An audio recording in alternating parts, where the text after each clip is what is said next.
Lilly and her rangers, with the mayor's wife and Covenant, set out to find Darwin Village, home of Finster's Project Darwin. We travel south for about 3 hours through a mountain pass until we come upon the village. Old Nick and Grand.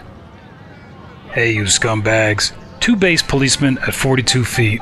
Covenant blasts pulse from his laser pistol, vaporizing the last base policeman. The Darwin Branch Library.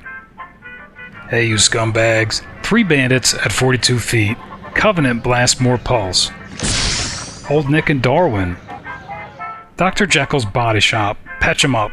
Lilly treats the mayor's wife to some treatment. Hey, you scumbags. 3 spineless ghouls at 10 feet. Varla triggers a burst, stitching the last full of bullets. Base and Darwin. Through a doorway. Give me the password. Nobody says anything, even Billy, surprisingly. What was that? What? Mimics Billy. Rosie's cheeks are flush as she holds her breath, trying not to laugh. Get out of here. Charles and Grand. Welcome to the Black Gilva Tavern. We go to the bar. Drinks are $75 each, so what'll it be? Billy orders a Long Island iced tea. The bartender, Cecil, lingers, waiting to see if anybody else wants anything. Lilly asks for news. Bartender frowns. Not much news since the plague forced Finster to isolate the base. Lilly asks about the plague. Yeah, some of the guys working in the base took sick. Mad Dog Fargo and Metal Maniac are still in the back room, sicker than dogs. Lilly's not so concerned about the well-being of base workers, but might want to ask him a few questions if they're coherent. Lilly asks about Finster. Irwin John Finster, he runs Project Darwin. He still thinks the world's like it was before, you know? Lilly asks about the base, visible from the village. The bartender leads forward. Darwin was a science base a long time ago. Supposed to be hush-hush, but I grew up in its shadows, so... We find the sick base workers in another room. 2 deathly ill men lying there. Something makes Lilly think they're not ill as much as they've been poisoned. One man is delirious, sweat dripping down his face with a flushed complexion. The other man appears the same. They both appear to be getting worse. Lilly decides to return to the mysterious doorman. What are you guys doing back here?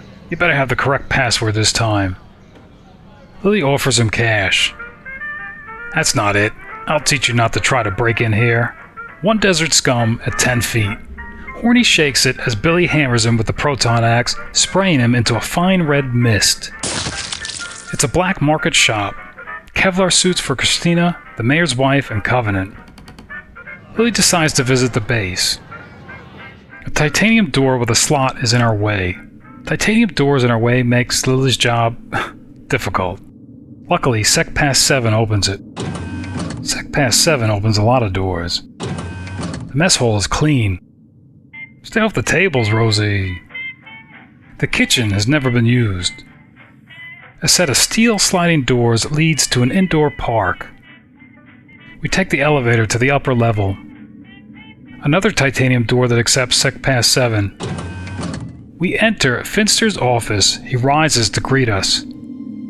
The director, a handsome, slender man, waves us to chairs that face his desk. Beyond his desk, Lilly sees a window into an alien landscape. Through the window, she sees a red world with strangely shaped plants.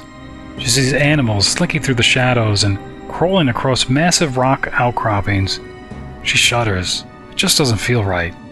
The director, Irwin John Finster, notices her stare and smiles like a snake oil salesman. I see you've noticed my pet project. This is how the world will be when all men are gone. It will once again return to the pristine paradise it was before man rose up and destroyed it. He turns away from the window and smiles at her. By the very fact that you are here, I know you have recovered certain items of a technical nature. Whatever prompted you to violate this base's security, I do not know, but I'm willing to forgive it. He sits, leans back, and steeples his fingers. Because of the delicate nature of our work here, all very hush-hush, you know, I must ask you to leave. Suddenly, he leans forward and scowls. If you do not want to go, well, we are not without means to deal with even the likes of dreaded desert rangers. Then he leaves. Lilly doesn't like threats and thinks Finster's hiding something. Rosie leans on the steel balcony looking out. Beyond is Finster's mad vision of Earth transformed. Sec past 7 opens a lot more doors. We find a small booth. Only one person can fit in at a time. Billy goes in. It seems possible to connect to the MindLink with an android's head. We try to take the elevator to the lower level. A keyboard pops out. Input security code. Varla adjusts her glasses and makes a few guesses. When Lilly comes to, she's tied up and can't move. And it wasn't Varla. Apparently, we've been imprisoned in the base for tampering with security. After a long struggle, Rosie's finally able to untie herself and everybody else. The door to our cell is made of steel bars. Billy can open it. A prisoner runs out, crying, "Finster's a heartless android. He'll kill us if we try to leave." Android? Another set of steel sliding doors that leads to the indoor park. The walls are covered with 100-year-old pictures. We take the elevator back to the upper floor to confront Finster in his office. "No," Finster shouts. "You meddlers, you freed them." One Irwin John Finster at 58 feet. Freed who? The prisoners? Look at that. Sure enough, Finster's an android. Varla empties a NATO assault clip to stitch Finster full of bullets. 6 bills and the android's head. Lily's curious about the MindLink Billy discovered earlier. Lilly enters the booth with Finster's head. The android's head fits, turning the machine on. Lilly puts on the cyber helmet.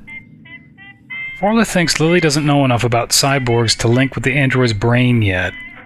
Lilly unhitches herself, exits the booth, and glares at Varla while fixing her hair. If only she had read those books about cyborg technology at the sleeper base, she might have learned something. There are some crazy things in this game, and this is one of them. Had Lilly known cyborg technology, she could have used this MindLink to enter Finster's mind to face challenges involving mathematics, monsters, and even baseball. Wow, this is a wonderfully wacky game.